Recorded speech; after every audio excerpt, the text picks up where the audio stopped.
వాడు పాలమ్మలేదు, పూలమ్మలేదు, నీళ్లమ్మలేదు, నీడనిచ్చే చిట్టమ్మలేదు. నీళ్ళిచ్చే చెరువు కూడా అతని సొంతం కాదు, కబ్జా పెట్టే శక్తి కూడా లేదు. అన్నిటికంటే ముఖ్యంగా అమ్మలా భావించే ఈ జాతి ఆత్మను మాత్రం అమ్మలేదు. ఈ దేశంలో ఈ నేలమీదే పుట్టాడు, కాని ఇప్పటికీ రెండో శ్రేణి పౌరుడిలా బ్రతుకుతున్నాడు. వాడు తన మాట నమ్మలేదు, తన మమత నమ్మలేదు. రోజంతా కష్టపడ్డా వాడి చిల్లుల దోసిలికి అణా కూడా చిక్కదు. చిక్కిన అణా కూడా ఆకలికి ఆలంబన కాలేదు. 10 రూపాయల కోసం పావురంలా తిరుగుతూ ఒక రొట్టెముక్క అమ్ముకుంటున్నాడు. ఆ 10 రూపాయలతో ఆ క్షణానికి మాత్రమే క్షుద్బాధను అణిచేస్తున్నాడు. వాడు మేడలు కట్టలేదు, పెళ్లిళ్లకు మేనాలు కట్టలేదు. ఇప్పటికీ పరదాల చాటున పాత బస్తాల టార్పలిన్ కిందనే జీవితం గడుపుతున్నాడు.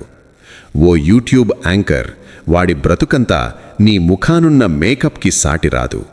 నీ అపార్ట్మెంట్ అలంకరణకు వాడి 2 తరాల సంపాదన సరిపోదు. అయితే ఎందుకు నీ థంబ్నెయిల్ జనాల దృష్టి కోసం వాడి రూపాయి సంపాదన మీద యావ పెడుతున్నావు?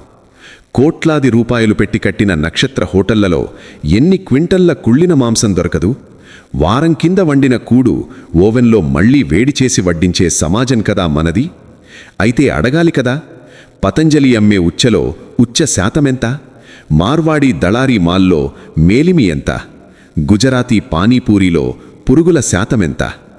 ఈ వికృతమైన పరీక్షల మధ్యలో ఆ రొట్టె తింటున్న బక్కజీవి నాకు సత్యం కోసం నిలబడిన బ్రూనోలా కనిపిస్తున్నాడు.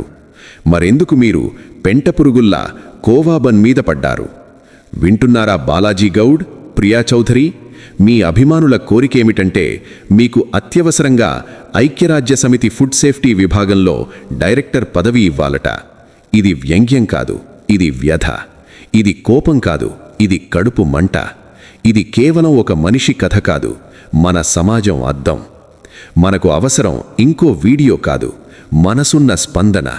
మనకు కావాల్సింది ఇంకో రియాక్షన్ కాదు, నిజమైన ఆలోచన. ఈ మాటలు మీ హృదయాన్ని తాకితే, ఇలాంటి నిజాల్ని, ఇలాంటి గొంతుల్ని ముందుకు తీసుకెళ్లాలంటే నా ఛానల్కి సబ్స్క్రైబ్ చేయండి. మరిన్ని ఇలాంటి వీడియోల కోసం వెంట ఉండండి.